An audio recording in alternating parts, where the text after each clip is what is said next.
Sorry, we're at karaoke at our favorite little bar doing our beer talk, and this is yet again one of those topics that we've wanted to discuss for some time now. Contracts. Yeah, I mean, it's just one of these crazy, strange topics. It seems like the art world in general just has a problem reading contracts. I mean, and I don't think that's. What I just said. No one reads the small print in the contracts of their cell phone. No one reads the small print in the contracts of anything these days. Fair enough. Just too much text to read. I take that point, but I was pointing out, like, when you spend like $5 or $6 grand on something, you want to read the fine print.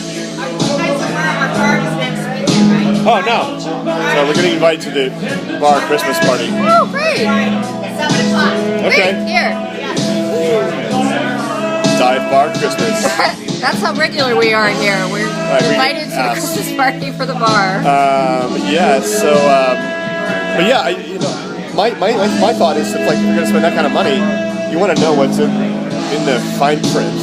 Or you want to know what's in the contract in general. Well, and that's suggesting that we've put certain fine print, and we have not. Right. And, on our application we have terms and conditions, and we're talking about this because...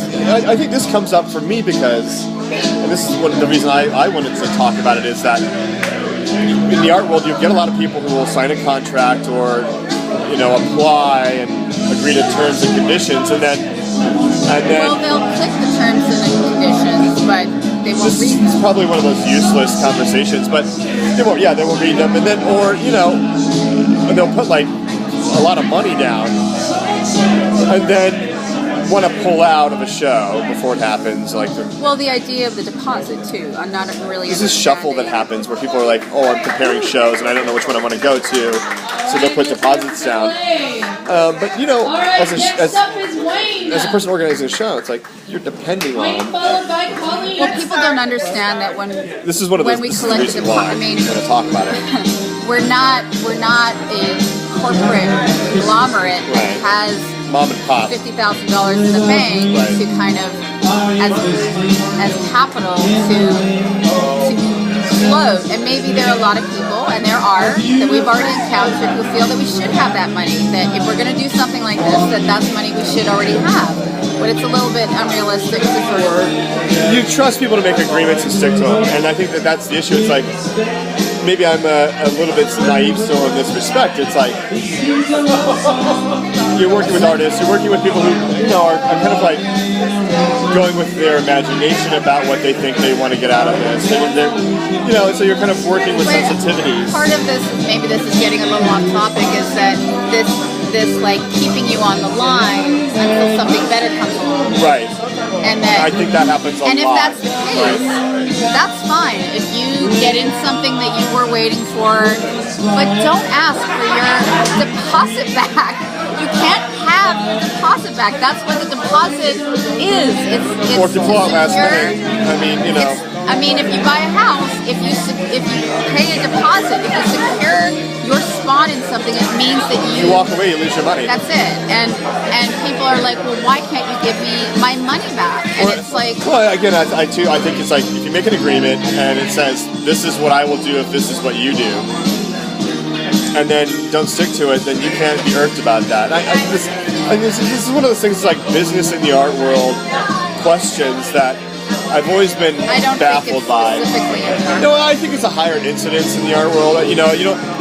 Well, maybe not. Well, maybe you're backing out on your Verizon contract. It's not a big deal. But money is for artists is so tight, so they feel. And I'm an artist, so I understand sort of the mentality. Right. This is filling up with karaoke goers now, so.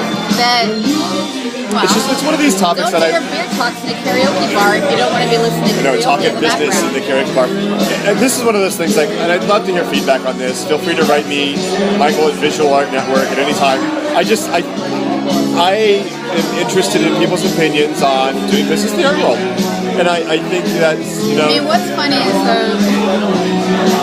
even just of the goodness of our heart, we've actually tried to work with people and give half back and things like that, and that's not good enough. Well, they here's want the thing. it all. I've been on the shit end of the PR bully pulpit stick about this more than once.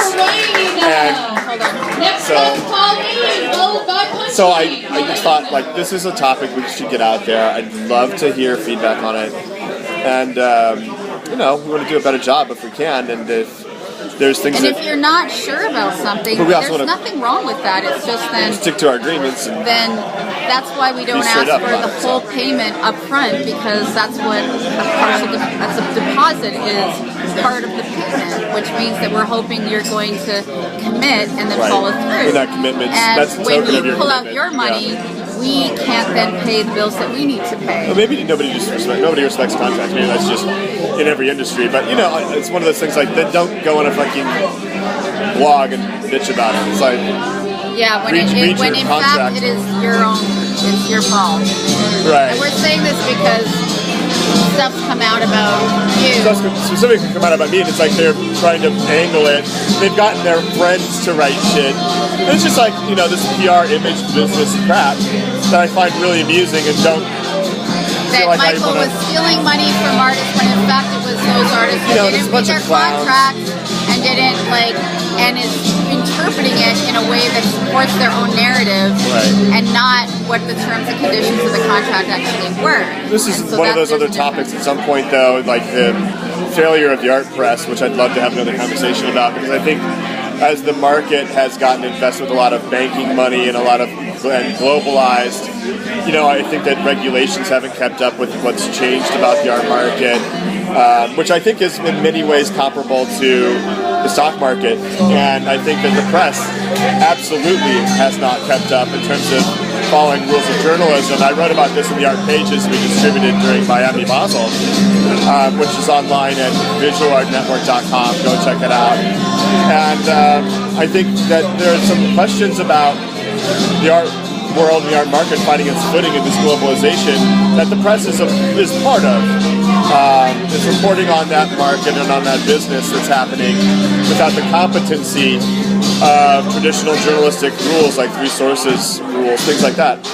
And a lot of misinformation gets put out there, even by what are seen as more established news sources kind of outlets.